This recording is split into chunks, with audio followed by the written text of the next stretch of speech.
देशी कुकुड़ा मांस को किभला प्रस्तुति करा जाए आपण माने प्रथमे देखंतु।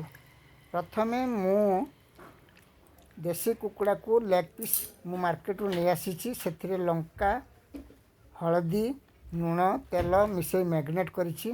तापर किछि हलदी आनिछि आउ किछि लंका गुंड मध्य आनिछि आउ आवश्यक अनुसार लुण मध्य दिया जिवो आउ मिठा काट लवंग अलैच मेथी पत्र मध्य मु आनिछि आउ 200 ग्राम खंडे रसुण आउ 3टी तेजपत्र आ 2-3टी सुखिला लंका आउ 250 ग्राम पियाज को मु काटिछि आउ 500 ग्राम खंडे आलू को भल कि काटिकी पीस पीस करी धोई परिष्कार करिछि आउ किछि टमाटो आउ धनिया पत्र मध्य आनिछि।